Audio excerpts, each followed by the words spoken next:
ನಮಸ್ತೆ, welcome to the channel. ನಾನಿವತ್ತು Iyengar bakery style bread masala toast ಹೇಗೆ ಮಾಡೋದು ಅಂತ ತೋರಿಸ್ತಾ ಇದ್ದೀನಿ. ಬನ್ನಿ ಮಾಡೋದು ಹೇಗೆ ನೋಡೋಣ. ಆದರೆ ಅದಕ್ಕಿಂತ ಮುಂಚೆ ನನ್ನ ಚಾನಲ್ಗೆ ಸಬ್ಸ್ಕ್ರೈಬ್ ಆಗಿಲ್ಲ ಅಂದರೆ ಇವಾಗಲೇ ಸಬ್ಸ್ಕ್ರೈಬ್ ಮಾಡಿಕೊಡಿ.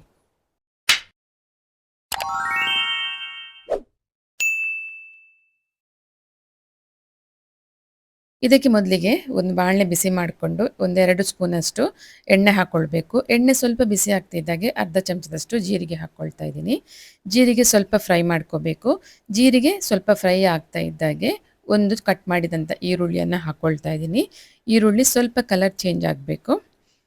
ಈರುಳ್ಳಿ ಸ್ವಲ್ಪ ಕಲರ್ ಚೇಂಜ್ ಆಗ್ತಾ ಇದ್ದಾಗೆ ನಾನಿಲ್ಲಿ ಅರ್ಧ ಚಮಚದಷ್ಟು ಜಿಂಜರ್ ಗಾರ್ಲಿಕ್ ಪೇಸ್ಟ್ ಹಾಕ್ಕೊಳ್ತಾ ಇದ್ದೀನಿ. ಜಿಂಜರ್ ಗಾರ್ಲಿಕ್ ಪೇಸ್ಟ್ ಸ್ವಲ್ಪ ಹಸಿ ವಾಸನೆ ಹೋಗೋ ತನಕ ಬಾಡಿಸ್ಕೊಳ್ಬೇಕು. ಇವಾಗ ಇದಕ್ಕೆ ತುರಿದಿಟ್ಟಂತಹ ಒಂದು ಕಪ್ಪಿನಷ್ಟು ಕ್ಯಾರೆಟ್ ಹಾಕ್ಕೊಳ್ತಾ ಇದ್ದೀನಿ. ಹಾಗೆ ಚಿಕ್ಕ ಚಿಕ್ಕದಾಗಿ ಕಟ್ ಮಾಡಿದಂಥ ಬೀನ್ಸ್ ಕೂಡ ಹಾಕ್ಕೊಳ್ತಾ ಇದ್ದೀನಿ. ಇದಕ್ಕೆ ಬೇಕಿದ್ದಲ್ಲಿ ನೀವು ಕ್ಯಾಪ್ಸಿಕಮ್ ಹಾಗೆ ಬಟಾಣಿಯನ್ನು ಕೂಡ ಸೇರಿಸ್ಕೊಳ್ಬೋದು. ಇವಾಗ ತರಕಾರಿ ಎಲ್ಲ ಸ್ವಲ್ಪ ಫ್ರೈ ಆಗ್ತಾ ಇದ್ದಾಗೆ ಒಂದು ಚಮಚದಷ್ಟು ಚಿಲ್ಲಿ ಪೌಡರ್ ಹಾಗೆ ಒಂದು ಚಮಚದಷ್ಟು ಗರಂ ಮಸಾಲ ಪೌಡರ್ ಹಾಕ್ಕೊಳ್ತಾ ಇದ್ದೀನಿ. ಲೋ ಫ್ಲೇಮಲ್ಲಿ ಇಟ್ಕೊಂಡು ಕೈ ಆಡಿಸ್ಕೊಳ್ಬೇಕು. ಇವಾಗ ಇದಕ್ಕೆ ಒಂದು ಕಪ್ ಆಗುವಷ್ಟು ಬೇಯಿಸಿಟ್ಟಂತಹ ಹಾಗೆ ಮ್ಯಾಶ್ ಮಾಡಿದಂಥ ಪೊಟ್ಯಾಟೊ ಹಾಕ್ಕೊಳ್ತಾ ಇದ್ದೀನಿ. ಇದು ಸ್ವಲ್ಪ ಡ್ರೈ ಅನ್ಸೋದಾದ್ರೆ ಇದಕ್ಕೊಂದು ಅರ್ಧ ಕಪ್ಪಿನಷ್ಟು ನೀರು ಸೇರಿಸ್ಕೊಳ್ಬೇಕು. ಈಗ ಇದಕ್ಕೆ ಒಂದು 1/4 ಚಮಚದಷ್ಟು ಅರಿಶಿನ ಹಾಗೆ ರುಚಿಗೆ ತಕ್ಕಷ್ಟು ಉಪ್ಪು ಸೇರಿಸ್ಕೋಬೇಕು. ಇದನ್ನು ಇವಾಗ ಸೌಟಲ್ಲೇ ಚೆನ್ನಾಗಿ ಮ್ಯಾಶ್ ಮಾಡ್ಕೊಳ್ಬೇಕು. ಎಲ್ಲ ನಾವು ಹಾಕಿದಂಥ ಮಸಾಲೆ ಮತ್ತು ಪೊಟ್ಯಾಟೊ ಚೆನ್ನಾಗಿ ಮಿಕ್ಸ್ ಆಗಬೇಕು. ಇವಾಗ ಕೊನೆಯದಾಗಿ ಇದಕ್ಕೆ ಕೊತ್ತಂಬರಿ ಸೊಪ್ಪು ಹಾಕ್ಕೊಳ್ತಾ ಇದ್ದೀನಿ. ಇವಾಗ ಬ್ರೆಡ್ ಮೇಲೆ ಹಾಕುವಂತಹ ಆಲೂಗಡ್ಡೆ ಪಲ್ಯ ರೆಡಿಯಾಗಿದೆ.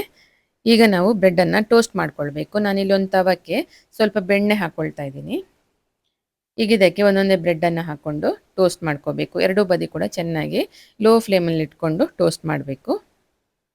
ಈ ಥರ ಸ್ವಲ್ಪ ಬ್ರೌನ್ ಸ್ಪಾಟ್ಸ್ ಬಂದರೆ ಸಾಕು. ಇವಾಗ ಬ್ರೆಡ್ಡನ್ನು ತೆಗೆದು ನಾವು ರೆಡಿ ಮಾಡಿಟ್ಟಂಥ ಪಲ್ಯವನ್ನು ಇದರ ಮೇಲೆ ಚೆನ್ನಾಗಿ ಹಚ್ಕೊಳ್ಬೇಕು. ಎಲ್ಲ ಕಡೆ ಕೂಡ ಈವನ್ ಆಗಿ ಹಚ್ಕೋಬೇಕು. ಈ ಥರ ನೋಡಿ ಚೆನ್ನಾಗಿ ಹಚ್ಕೊಂಡು ರೆಡಿ ಮಾಡಿ ಇಟ್ಕೊಳ್ಬೇಕು ಎಲ್ಲವನ್ನು. ಇವಾಗ ಮತ್ತೊಮ್ಮೆ ಸ್ವಲ್ಪ ಬಟರ್ ಹಾಕ್ಕೊಳ್ತಾ ಇದ್ದೀನಿ ಪ್ಯಾನಿಗೆ. ನಾವು ರೆಡಿ ಮಾಡಿಟ್ಟಂಥ ಬ್ರೆಡ್ಡನ್ನು ಮತ್ತೆ ಟೋಸ್ಟ್ ಮಾಡಬೇಕು. ಚೆನ್ನಾಗಿ ಲೋ ಫ್ಲೇಮಲ್ಲೇ ಇದನ್ನು ಚೆನ್ನಾಗಿ ಟೋಸ್ಟ್ ಮಾಡ್ಕೊಳ್ಬೇಕು. ಕ್ರಿಸ್ಪಿ ಆಗಬೇಕು. ಇವಾಗ ಇದು ರೆಡಿಯಾಗಿದೆ. ಇದನ್ನು ಇವಾಗ ಸಾಸ್ ಜೊತೆ ಸರ್ವ್ ಮಾಡ್ಬೋದು. ಇವಾಗ ನೋಡಿ ಟೇಸ್ಟಿಯಾದಂಥ Iyengar bakery style bread masala toast ರೆಡಿಯಾಗಿದೆ. ಈ ರೆಸಿಪಿ ನಿಮಗೆ ಇಷ್ಟ ಆಗಿದ್ದರೆ ವಿಡಿಯೋದ ಕೊನೆಗೊಂದು ಲೈಕ್ ಕೊಡಿ. ಹಾಗೆ ವಿಡಿಯೋನ ಶೇರ್ ಮಾಡಿ.